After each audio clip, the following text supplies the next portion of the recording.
우리 시간 옆에 계신 분에게 이 봄날의 아로나 찬양 우리 함께 기억하면서 인사하겠습니다. 참 아름답습니다. 한번 인사하겠습니다. 참 아름답습니다. 네. 아름다운 이유는 우리 하나님 때문에 아름다운데 한 번 더 인사하겠습니다. 네, 당신 때문에 더 아름답습니다. 한번 인사하겠습니다. 네, 당신 때문에 아름답습니다.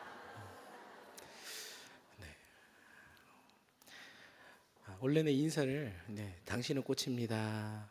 못난이 꽃입니다 하려고 했는데 못난이 꽃이라도 꽃이 잔체가 아름다워서 이제 봄을 만끽하고 있는 그런 시간입니다. 오늘은 참 6시가 되었는데도 밝더라고요. 그래도 이 귀한 시간 예배 자리에 나오신 여러분들에게 그리고 이 시간 우리에게 하나님 예배하신 큰 은혜가 있을 줄 믿습니다. 아멘. 1966년 미국의 한 주립대학에서 침팬지에게 이 수화를 가르쳐 줬다고 합니다. 한국 수화 아니고 미국 수화를 이렇게 가르쳐 줬다고 합니다. 5년간 침팬지에게 가르쳐 주었는데 이제 1969년 사이언스지에 실려 있다고 합니다. 침팬지에게 총 5년 동안 가르쳤을 때 140개의 단어를 이해했다.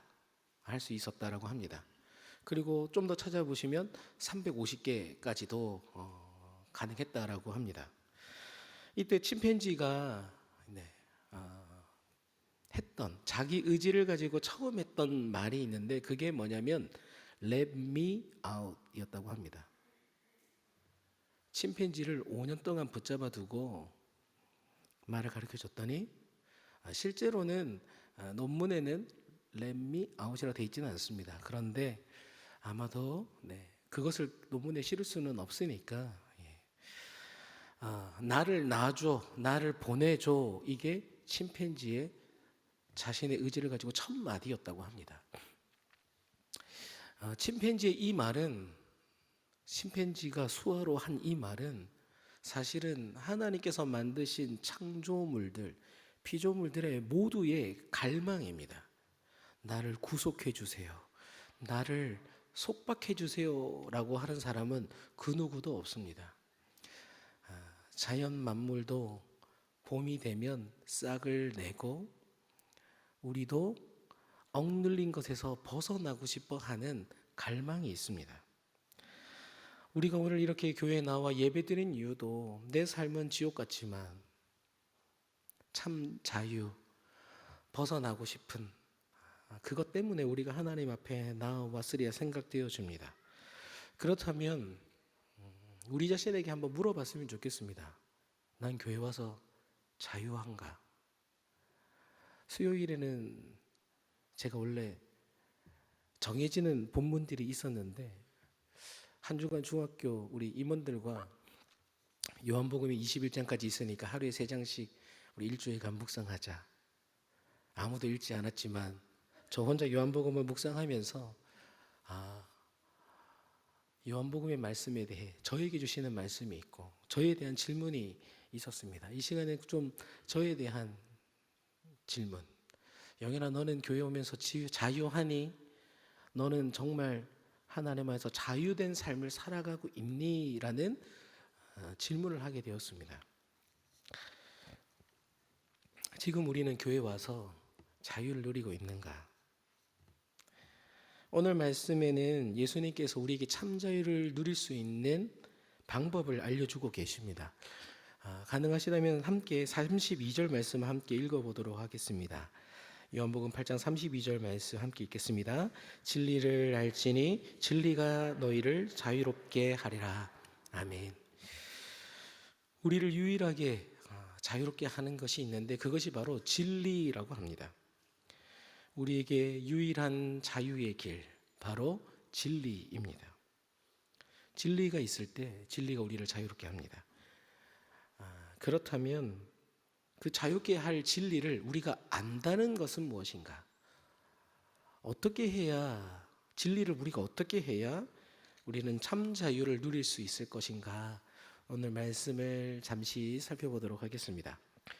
오늘 우리가 읽은 요한복음 8장 말씀에는 진리로 자유를 누리는 사람과 그 진리 앞에 서 있음에도 진리를 누리지 못하는 수많은 사람들이 등장하고 있습니다. 그들을 좀 살펴보면 진리로 자유한다는 것, 진리를 안다는 것이 무엇인지를 우리가 볼 수 있습니다. 먼저 첫 번째로 오늘 본문 33절 상반절에 보면 진리를 누리지 못한 사람들이 소개되어져 있습니다. 33절 상반절에 보시면 이 사람들은 혈통적으로 믿음의 조상 아브라함의 자손입니다. 하나님을 대대로 믿고 하나님을 따라왔던 사람들의 후손이었습니다.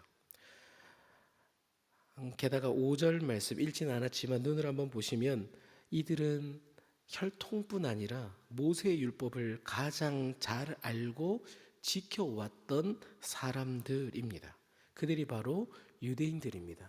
유대인들은 하나님께 선택받은 민족이고 하나님의 말씀을 가장 받았던, 가장 잘 알고 그리고 그 율법으로 구원에 이르려 했던 사람들이었습니다. 진리를 알고 있었고 그 진리로 자유하려 했던 사람들이 누구냐면 바로 유대인이었습니다. 때문에 비록 그들이 로마의 식민지 생활에 있었지만 33절 하반절에서 말하는 것처럼 그들은 하나님의 그 진리 가운데 자유하기 위해 그 누구의 종된 적이 없는 삶을 살아가려 했습니다. 대대로 진리의 말씀, 하나님의 말씀을 알고 듣고 지키려 했던 것입니다. 지금도 유대인들은 특별한 모습으로 특별한 삶을 살아갑니다.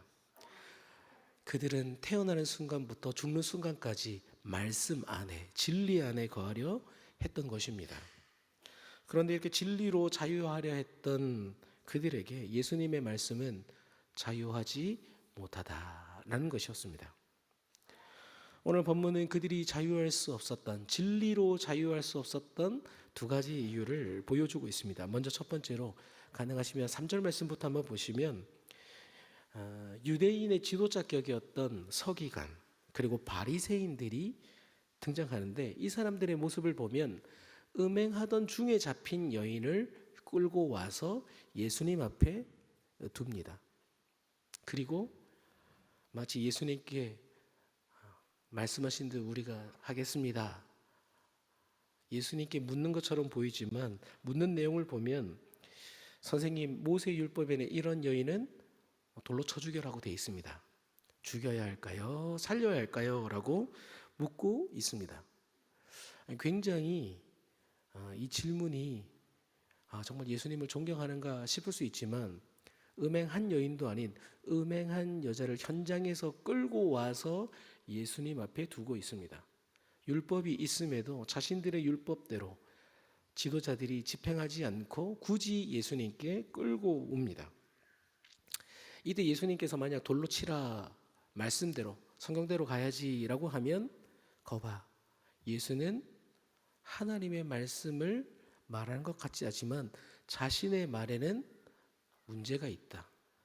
용서하라, 사랑하라 말했는데 그 용서는 어디 갔는가?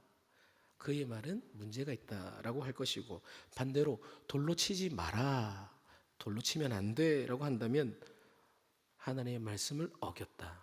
이 사람은 자격이 없다. 무슨 말을 하든 예수님은 욕먹고 문제가 있을 수밖에 없었습니다. 그러니까 진짜 궁금해서라기보다 6절에서 말씀하고 있는 것처럼 예수님의 약점을 잡아 고발하려는 의도가 있었습니다. 바로 여기에 그들이 왜 진리로 자유할 수 없었는지를 우리에게 보여줍니다. 지금 이들은 율법을 너무 잘 알고 있습니다. 율법에 가늠한 여인은 돌로 쳐 죽인다. 그리고 율법만 잘 아는 게 아닙니다. 예수님도 잘 알고 있습니다. 당신이 했던 말, 당신의 생각, 당신의 성향 너무 잘 알고 있었습니다. 말씀도 알고 예수님의 말도 알고, 때문에 빠져나올 수 없는 계략으로 예수님을 시험하였던 것입니다. 이게 바로 그들이 진리에서 자유할 수 없었던 것입니다. 왜냐하면 이들은 율법을 통해 가늠한 여인은 죄인이다라는 것은 알았습니다. 그런데 그들은 율법은 너무 잘 알고 심지어 예수님의 말씀과 생각도 알고 있지만 정작 내가 율법 앞에서, 내가 하나님 앞에서 저 가늠하다 잡힌 저 여인과 동일한 죄인이다라는 것은 생각하지 못했다는 것입니다. 율법을 볼 때 저 사람의 잘못은 보이지만 나는 아니다라고 늘 생각했던 것입니다. 나도 저 여인처럼 하나님의 은혜와 용서 없이는 도저히 살아갈 수 없는 죄인이라는 사실을 망각했기 때문에 하나님의 율법을 통해 다른 이들은 정죄의 대상, 비난의 대상, 용서할 수 없는 대상일 뿐 사랑의 대상이 될 수 없었던 것입니다. 이런 사고방식, 하나님의 율법을 통해 상대방의 결점을 보고 문제를 보지만 정작 나는 보지 못하고 나는 괜찮다라는 이 사고방식에 유대인들은 젖어 있었기 때문에 예수님께서 죽여라, 살려라, 어떻게 하나 지켜보면서 손에 돌을 잡고 들었다 놨다 들었다 놨다만 반복할 뿐 결코 진리로 자유한 삶을 살아가지 못하고 있습니다.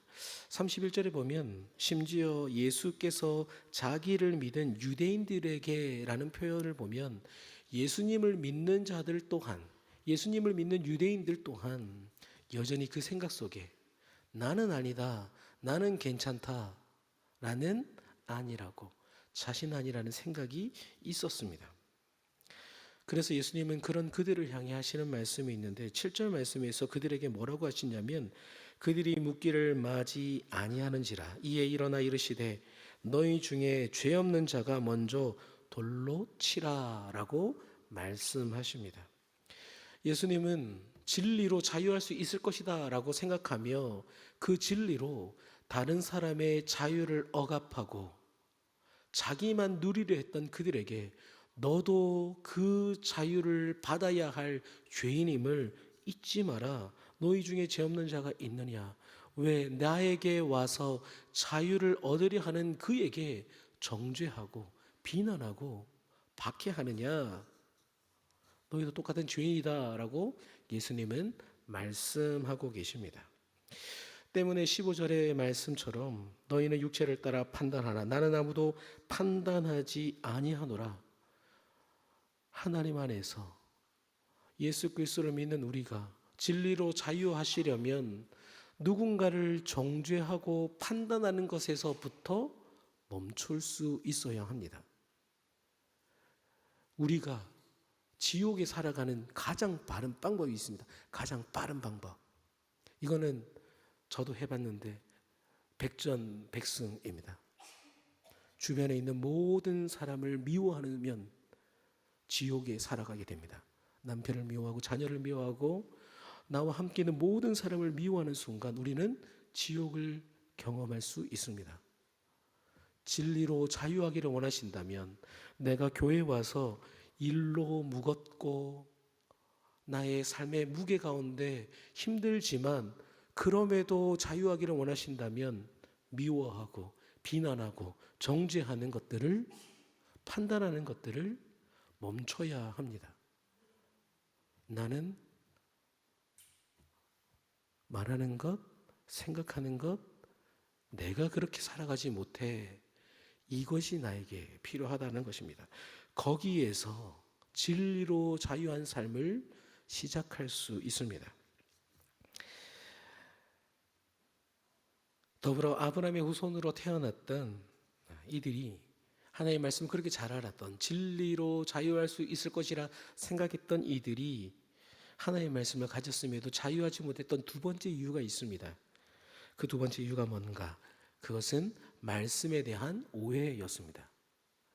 남을 비난하고 남을 판단하는, 남을 정죄하는 것, 그게 첫 번째고, 두 번째는 하나님 말씀에 대한 오해였습니다. 하나님 말씀에 대한 오해는 우리를 자유케 하는 것이 아니라 우리를 억누르고 무겁게 합니다. 머리로 알지만 마음으로 받아들이지 못하는 우리의 삶, 주일 예배를 드리고 귀한 말씀을 주일 오전에 받았음에도 내 삶과 내 마음과 살아가지 못한다면 여전히 우리는 말씀에 대한 오해하는 사람, 여전히 자유를 누릴 수 없는 사람이 될 것입니다. 수많은 사람들이 예수 그리스도의 부활을 증거하였으나 믿지 못하면 부활의 증인이 될 수 없었습니다. 오늘 말씀에 보면 예수님의 이 진리로 자유한다라는 것을 왜 유대인들이 누리지 못했는가? 예수님이 그들의 모습에 대해 설명하는 구절이 있습니다. 38절에 보면 그들은 하나님께서 보여주신 것을 보지 못했다라고 이야기합니다.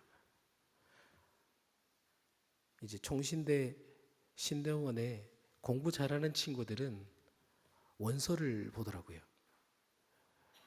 교수님의 강의안을 보는 게 아니고 그 교수님이 본 그 교재를 봅니다.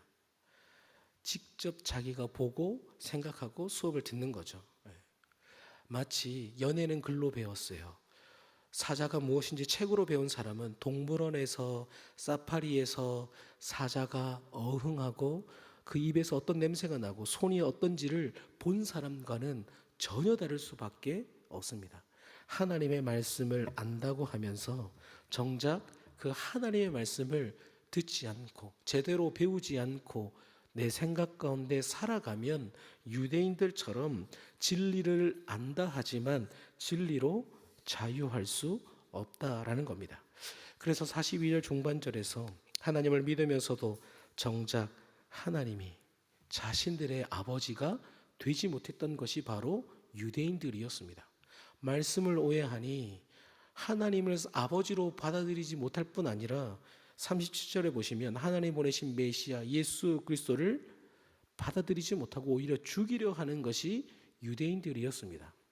하나님 말씀을 오해하면 저와 여러분들도 다른 사람들을 판단하고 정죄할 뿐 아니라 내 생각에 맞춰서 말씀을 받아들이고 해석하고 내가 하고 싶은 것은 순종하고 그렇지 않은 것은 거절하고 하나님께서 진리의 말씀을 선포해도 귀를 닫고 듣지 않고 예배 시간에 와서 예배를 드리지만 하나님께 예배 드리지 않을 수도 있습니다. 하나님 말씀을 내가 생각하고 판단하고 정죄하는 것, 이것은 결코 우리에게 신앙의 자유, 하나님 안에서의 참 자유를 누리게 할 수 없습니다. 말씀을 정리하겠습니다. 요한복음 8장에는 앞서 말씀드린 것처럼 진리로 자유한 사람과 진리로 자유하지 못한 수많은 사람들이 등장하고 있습니다. 요한복음 8장에 진리로 자유하는 한 사람이 있습니다. 그 사람이 누굴까요? 가늠한 한 여인입니다. 가늠한 한 여인. 우리가 볼 때는 도저히 자유할 수 없을 것 같아 보이는 그 사람이 진리를 알고 진리 안에서 자유하는 모습을 분명하게 보여주고 있습니다. 저와 여러분들이 진리로 자유하기를 원하신다면 누군가를 비난하고 판단하고 교회에 와서 여전히 내가 내 자신을 보지 못한 모습, 그리고 하나님의 말씀을 내 생각과 판단에 맞춰서 내 입습성에 입에 맞게 조절하는 것이 아니라 가늠한 한 여인처럼 주님 앞에 그저 고개를 숙이고 주님 은혜 없이 난 아무것도 아닙니다 라는 마음. 율법대로라면 돌에 맞아 죽어야 되는 죄인이지만 이런 나를 사랑해 주셔서 주님 감사합니다. 나는 이제 주님 뜻대로 살아가겠습니다. 주님의 그 은혜 앞에 겸손히 나아가는 그 사람이 사방이 막힌 것 같고 결코 자유할 수 없을 것 같은 그 삶 속에서도 참 자유의 삶을 살아가게 될 줄 믿습니다.